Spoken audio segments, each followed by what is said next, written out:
Assalamualaikum warahmatullahi wabarakatuh. Alhamdulillah wa nusalli ala rasul karim amma ba'du. Baik teman-teman sekalian, insyaallah dimuliakan Allah Subhanahu wa taala. Malam ini saya berada tepatnya di antara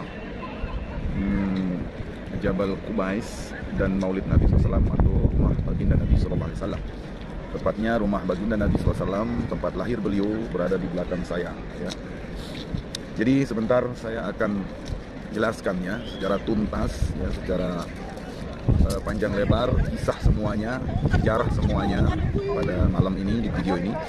Tapi sebelumnya teman-teman, saya akan perlihatkan dulu ya, letak-letaknya dulu saya akan perlihatkan kepada teman-teman agar teman-teman mungkin bisa hadir ke tempat ini tidak salah-salah teman-teman ya.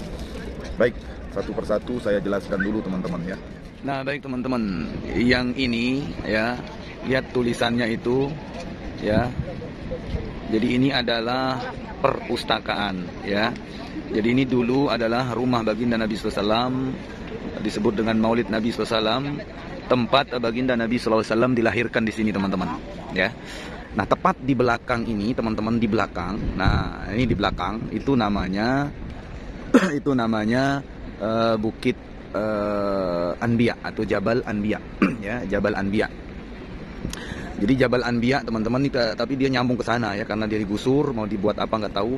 Ini Jabal Anbiya. Nah, itu ya. Kemudian di sini ini namanya bukit atau jabal atau gunung ya, Jabal Khidmah atau Khudmah ya, Jabal Khidmah itu yang di belakang sana teman-teman, yang ada rumah di atas itu ya. Itu namanya Jabal Khidmah. Nanti saya jelaskan ya kenapa namanya Jabal Khidmah, kenapa dinamakan Bukit Anbiya atau Jabal Anbiya, nanti saya jelaskan. Kemudian nah di sini teman-teman, nah ini ya. Nah, ini namanya Jabal atau Bukit Abi Qubais ya, ini terkenal ya. Nah, yang ini adalah istana raja ya, istana atau tempat persinggahan. Kalau beliau ke sini untuk melakukan umroh, maka beliau istirahat di sini, dan tamu-tamu negara ya di istirahat di sini kalau sedang melakukan ibadah umroh atau haji. Nah, ini yang masih tersisa sedikit teman-teman, sedikit tersisa, ini namanya Jabal Qubais ya, Jabal Qubais ya. Ini namanya Jabal Abi Qubais. Nah, ini yang banyak sekali sejarah di sini. Nanti saya jelaskan ya. Semua saya jelaskan satu persatu. ya, satu persatu. Nah, kemudian yang ini nih adalah bekas rumahnya Abu Jahal yang dijadikan daripada WC. Ini di video yang satu sudah saya jelaskan ya, ini. Menjadikan WC umum itu adalah rumahnya Abu Jahal. Inilah dia di depan saya atau di depan rumahnya Rasulullah Sallallahu Alaihi Wasallam. ya. Nah ini. Nah kemudian di belakang sana teman-teman, di belakang sana itu, di samping sana, tepatnya ya dekat dengan Marwah, itu tempat atau bekas rumah Sayyidatina Khadijah. Insya Allah nanti kita ke sana ya, kita ke sana ketutup, tapi digusur ya, cuman tersisa bekas atau keramik tandanya saja ya. Nanti kita di sana. Oke, saya jelaskan satu persatu ya. Jadi teman-temanku sekalian yang insya Allah dimuliakan Allah Subhanahu wa taala. Jadi dulu ya, rumah baginda Nabi SAW ini diberi tanda atau dibangun masjid sebenarnya dulu di sini ya. Masjid dibangun, hanya saja ya banyak orang berebut untuk masuk ke sana ya, berebut ya, para penziarah lah gitu ya, berebut untuk bisa ibadah di masjid itu. Maka itulah yang menyebabkan ya pemerintah Saudi atau pemerintah sini untuk menggantinya sebagai tempat perpustakaan seperti itu ya. Artinya agar tidak berdesakan dan lain sebagainya lah ya.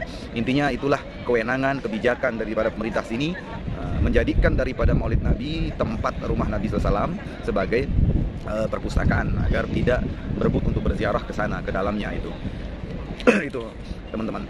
Nah kemudian teman-teman, di samping kanan, kalau kita lihat pintunya kan menghadap Ka'bah begitu. Jadi samping kanan atau samping kanan saya ini, nah itu yang sebelah sana itu adalah dinamakan Bukit Anbiya atau Jabal Anbiya. Kenapa dikatakan Jabal Anbiya teman-teman? Karena ya itu Bukit Anbiya di belakang saya, di samping rumah baginda Nabi SAW. Jadi itu karena bukit inilah yang menjadi saksi akan kelahiran para nabi atau banyak para nabi lahir di sini atau menetap di sini ya, dari zaman Nabi Adam alaihissalam sampai nabi-nabi yang sampai nabi terakhir. Artinya banyak para nabi yang bertempat tinggal atau lahir di tanah suci atau di Mekah ini. Maka ini gunung yang akan menjadi saksi, atau gunung menjadi saksi akan keberadaan para Anbiya alaihissalam. Itu salah satu sejarah sehingga dinamakan Bukit Anbiya. Dan juga dikatakan bahwa disinilah tempat banyaknya para nabi, para rasul, ya, yang nabi-nabi dulu kalau ke tempat ini, atau nabi-nabi yang berada di sini rumahnya itu di sana, di Bukit Anbiya. Itu kebanyakan, makanya dinamakan Bukit Anbiya. Nah kemudian teman-teman sekalian, yang banyak sejarahnya yang ini, ya, itu sisanya tinggal sedikit. Yang sampingnya itu kan istana, ya. Ini namanya Bukit atau Jabal Abi Qubais, ya. Oke, saya mengarah ke sini dulu. Nah, kalau Bukit Jabal Abi Qubais atau Jabal Abi Qubais atau Bukit Abi Qubais ini, ya, atau biasa dikenal dengan Bukit Al-Amin, ya, Bukit Al-Amin itu. Jadi teman-temanku sekalian, Bukit Abi Qubais ini adalah sejarahnya banyak sekali, ya. Di antaranya pertama teman-teman, pertama itu bahwa inilah bukit atau gunung yang pertama kali diciptakan oleh Allah Subhanahu wa taala di muka bumi. Jadi ketika Allah Subhanahu wa taala menciptakan daripada bumi, ketika Allah menciptakan bumi, dalam hadis sahih bahwa bumi ini bergetar, tidak bisa berhenti, ya, bergetar kayak gempa gitu. Maka setelah itu, ya, Allah menciptakan gunung sehingga bumi ini berhenti bergetar, bergerak sebab daripada gunung ini. Maka para malaikat itu takjub dengan kekuatan gunung, gitu kan. Sehingga para malaikat itu bertanya, apakah ma'asyaddu minal jibal, dan seterusnya, ya. Apakah ada ciptaan engkau yang lebih hebat dari gunung? Nah, itu. Nah, kemudian dalam Al-Quran pun ada Allah berfirman wal jibala autada. Jadi Allah ciptakan gunung sebagai pasak. Nah, pasak bumi yang pertama kali diciptakanlah ini Jabal Abi Qubais. Itu pertama sejarahnya.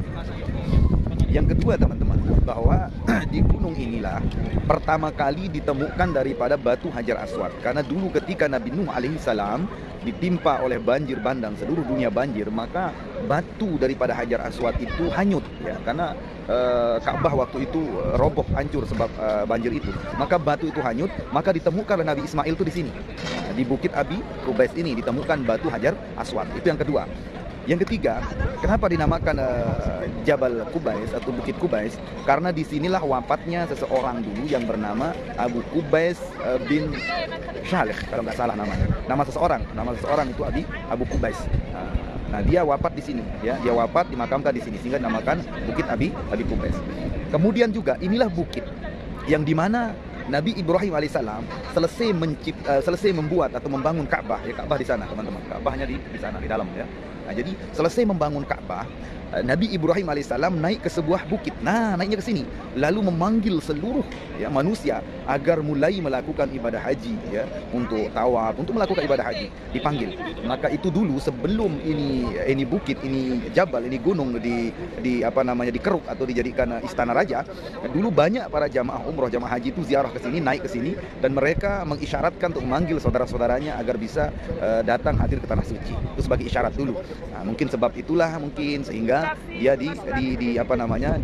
dihancurkan atau dikeruk, gitu. Tinggal sedikit sisanya sedikit, gitu. Itu teman-teman lihat, itu sedikit Jabal Qubais.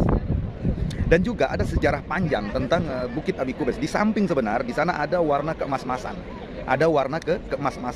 Nah, di sana itu sebenarnya itu sejarah ketika Raja Abdul Malik yang masuk Islam di depan Nabi SAW dengan ribuan daripada tentaranya, yang kisahnya ketika Nabi SAW diperintah menunjukkan daripada mukjizatnya, sehingga mukjizat itu ditunjukkan dengan terbelahnya bulan. Nah, di sini Nabi berdiri, Nabi SAW langsung naik ke atas bukit. Jadi kan rumahnya Rasulullah SAW di sini, di belakang saya ini.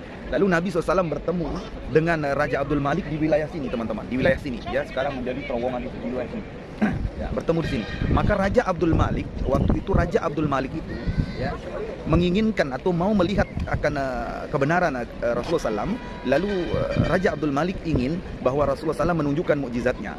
Maka kemudian Rasulullah tanya, apa yang engkau inginkan dariku? Maka Abdul Malik mengatakan, aku ingin ini siang berubah menjadi malam, lalu datanglah rembulan, lalu kemudian rembulan itu terbelah, lalu belahannya itu masuk ke dua lengan engkau, lalu kembali lagi seperti semula, dan kembali siang seperti semula, seperti itu. Maka Nabi SAW itu naik ke atas gunung ini, Jabal Qubais ini. Beliau naik, di sanalah beliau termenung Ya, lalu datanglah Jibril apa mengatakan, wahai Muhammad, wahai kekasihku Muhammad, wahai kasih Allah Muhammad, jangan engkau resah, jangan engkau takut, ini masih tidak seberapa. Ya, tidak ada apa-apanya bagi Allah Subhanahu wa taala. Mudah bagi Allah Subhanahu wa taala. Maka setelah itu sejenak langsung bulan itu terbelah dan siang itu berubah menjadi malam, kemudian bulan datang rembulan, bulan purnama lalu terbelah menjadi dua, masuk ke lengan Rasulullah SAW, kemudian keluar lagi kembali seperti semula. Maka takjublah Raja Abdul Malik saat itu. Nah kemudian Abu Jahal, waktu itu rumahnya Abu Jahal di sini kan dekat. Lalu Abu Jahal datang, dia katakan ini sihir, ini bukan mukjizat. Tetapi Raja Abdul Malik sudah meyakini bahwa ini adalah mukjizat. Lalu Rasulullah SAW mengatakan, diberitahu oleh Allah SWT akan keadaan Raja Abdul Malik. Apa sabda Nabi? Wahai Raja, wahai Abdul Malik, sesungguhnya engkau akan mendapatkan hadiah yang besar dari Allah SWT, yaitu di rumah engkau nanti engkau akan disambut langsung oleh anakmu yang tadinya dalam keadaan lumpuh. Masya Allah. Dari mana Nabi tahu? Dari Allah SWT. Allah beritahu bahwa Raja Abdul Malik memiliki anak yang lumpuh total, ya, tidak bisa jalan, tidak punya kaki tangan, kemudian juga tidak bisa ngomong, pokoknya lumpuh, tuli buta. Maka Allah Taala berikan dia hadiah. Maka bersyahadatlah itu Raja Abdul Malik beserta dengan seluruh daripada tentaranya itu bersyahadat dengan ucapan asyhadu an la ilaha illallah wa asyhadu anna Muhammadar Rasulullah. Mereka bersyahadat. Nah, kemudian ketika Raja Abdul Malik pulang, betul dia disambut oleh anaknya yang lumpuh tadi. Bahkan sambutannya itu dengan apa? Anaknya mengatakan asyhadu an la ilaha illallah wa asyhadu anna Muhammadar Rasulullah. Lalu Raja Abdul Malik tanya, dari mana engkau tahu itu kalimat? Maka anaknya itu berkata, tadi malam di dalam mimpi saya diajarkan oleh seseorang yang gagah tampan, Masya Allah, dengan ciri-ciri ternyata itulah baginda Nabi Sallallahu Alaihi Wasallam. Maka senang gembiralah Raja Abdul Malik, lalu mengirimkan 1000 onta beserta tunggangannya, beserta isinya emas-emas. Dikirimlah ke Mekah, dikirimlah ke sini. Nah, maka ketika itu datanglah Abu Jahal. Ini untuk saya, bukan untuk Muhammad, kata Abu Jahal. Tidak mungkin Muhammad diberikan emas yang ribuan, banyaknya onta yang seperti ini. Maka Nabi SAW bertanya kepada orang-orang itu, tentara-tentara ini untuk siapa, kata Nabi. Lalu orang-orang mengatakan untuk engkau ya Rasulullah. Maka Abu Jahal mengatakan, oh tidak. Lalu Nabi mengatakan, kalau begitu ya manusia bisa bohong. Sekarang tanya saja ontanya, gitu kata Nabi. Tanya ontanya dari mana, untuk siapa. Maka Abu Jahal katakan, dari mana atau bagaimana kita bisa tanya onta? Dia minta kepada, kalau engkau yakini Tuhanmu, saya akan minta kepada Tuhanku, kata Nabi. Maka kemudian Abu Jahal dikasih waktu dulu. Coba dia katakan, hei onta, katakan ini dari mana dan untuk siapa. Onta nggak bisa ngomong, nggak bisa apa-apa, diam. Maka ketika itu Nabi SAW giliran maju, lalu katakan, wahai onta, ini emas dari siapa dan untuk siapa? Biiznillah, dengan izin Allah. Onta itu mengatakan, ini dari Raja Abdul Malik untuk engkau wahai Rasulullah Sallallahu Alaihi Wasallam. Masya Allah. Maka setelah itu teman-temanku sekalian, ya, maka kemudian Nabi SAW mengajak onta itu naik ke atas bukit ini, ribuan onta itu, lalu menyuruh yang mengantar itu emas, menurunkan emas itu, menumpahkan emas itu, dan kemudian Nabi berdoa di atas bukit itu mengatakan, ya Allah, aku ingin menjadi nabi yang lapar sehari, makan sehari. Aku tidak ingin menjadi nabi yang kaya raya. Maka ditumpahkan, jadilah dia bukit, atau di sana dulu kalau tidak dia dibongkar atau tidak digusur ini, ada kelihatan kemerah-merahan. Itu bekas emas yang Nabi Sallallahu Alaihi Wasallam tumpahkan ketika diberikan oleh Raja Abdul Malik. Nah, inilah Jabal Qubais, teman-teman, ya. Jabal Qubais ini tempat daripada bersejarah, ya. Jabal Qubais banyak sekali sejarah-sejarah yang mana bukit Jabal Qubais ini termasuk juga, ya. Bukit Jabal Qubais ini adalah tempat yang mana malaikat Jibril selalu turun menemui Nabi Sallallahu Alaihi Wasallam, itu turun di bukit Jabal Qubais ini. Ya, itu ya. Banyak sekali sejarah tentang bukit Jabal Qubais. Oke, baru ini teman-teman, ini adalah bekas rumah daripada Abu Jahal yang dijadikan WC umum, teman-teman. Masya Allah, ya. Baik, saya pindah dulu kameranya biar teman-teman lihat situasi, keadaan, dan nanti biar, ya, kalau kalian mau menemukan ini, ya. Jadi baik teman-teman, ya, saya sana aja, ya, ke tempatnya Siti Khadijah, tempat rumah bekas rumahnya Siti Khadijah dulu. Dari sana nanti saya jelaskan arah-arah kemana kalian, sehingga kalian tahu letak di mana saya berdiri atau tempat-tempat ini, ya. Oke. Baik, nanti saya shooting lewat sana, teman-teman. Oke. Baik teman-teman, ini saya sudah berada tepatnya di bekas rumah daripada Sayyidatina Khadijah radhiyallahu taala anha. Jadi ditandai oleh ini, teman-teman, ditandai oleh keramik yang bergaris begini, ya. Kalau yang lain tuh putih bersih begitu, putih polos, tapi khusus untuk ini bekas rumah Sayyidatina Khadijah ini sudah ditandai oleh garis-garis seperti ini. Baik, saya jelaskan teman-teman di mana letaknya, ya, di mana saya berdiri ini atau di mana saya duduk. Tadi saya sholat sunat hajat 2 rakaat di sini, mudah-mudahan hajat saya dikabulkan ya. Insyaallah, insyaallah. Ini kalau teman-teman melakukan sa'i ya, di sana kan itu sofa ya, sofa. Lalu ini adalah marwah. Nah, nanti ketika kalian selesai sa'i, keluarlah kalian tuh dari marwah sini. Ya, di sini tahalulnya ya. Di sana ada juga orang cukur-cukur. Nah, kalian setelah keluar dari marwah, selesai sa'i, kalian ke kanan saja. Setelah ke kanan berapa meter? Ya ada sekitar 30 meter lah atau 50 meter baru ketemu ini tempat ini. Ini tempat bekas rumah daripada Sayyidatina Khadijah radhiyallahu anha. Nah, inilah sedikit ini, cuma sedikit batasnya. Ya. Atau bisa disebut ya rumahnya Rasulullah SAW dengan istri beliau di sini. Nah, ya, ini bekas rumah beliau. Nah, nanti kalian ya, kalau kalian mau keluar langsung seperti tadi, nah ini di sini inilah rumahnya Abu Jahal itu. Ini yang tadi yang dari sana nih, WC umum ini dari sini sampai sana itu WC umum bekas rumah Abu Jahal ya. Nah, rumah Abu Jahal. Nah, kemudian lolos dari rumah Abu Jahal itu, kalian nanti ketemu dengan rumah baginda Nabi sallallahu alaihi wasallam di sana tadi, tempat saya duduk tadi, yaitu di mana Maulid Nabi itu. Nah, kemudian itu yang itu kelihatan ada gunung sedikit ya di belakang rumah Abu Jahal ini, itu adalah bukit Anbiya itu. Lalu inilah bukit Bukit Abi Kubais itu yang sebelah kanan ini. Nah, ini kan istana. Kemudian di sana itu Maulid Nabi, yang itu adalah Anbiya, ya Bukit Anbiya, yang ini rumah Abu Jahal. Tempat saya berdiri sekarang ini adalah rumah Sayyidatina Khadijah radhiyallahu taala anha. Nah, itulah teman-teman. Nah, dari sini teman-teman agak lebih jelas ya. Tadi di sana saya di rumahnya Siti Khadijah, kemudian ini rumahnya Abu Jahal. Itu adalah rumah baginda Nabi SAW. Kemudian Bukit Anbiya, Bukit Khidmah, dan ini Bukit Jabal Kubais. Masya Allah. Nih, Jabal Kubais sudah dijadikan istana. Ya. Dulu tingginya ya seperti inilah tinggi jabal ini, tapi dikeruk jadi istana. Nah, inilah Tower Zamzam. Masya Allah. Barokah. Oke, baik teman-teman, Masya Allah cukup lumayan lama ini video saya nih ya. Nah, jadi insya Allah kalau ada yang belum jelas nanti di kolom komentar saja teman-teman tuliskan ya apa yang teman-teman tidak jelas ya, baik tempatnya, sejarahnya atau apa ya. Baik, sampai di sini video saya malam ini teman-teman, semoga barokah. Assalamualaikum warahmatullahi wabarakatuh.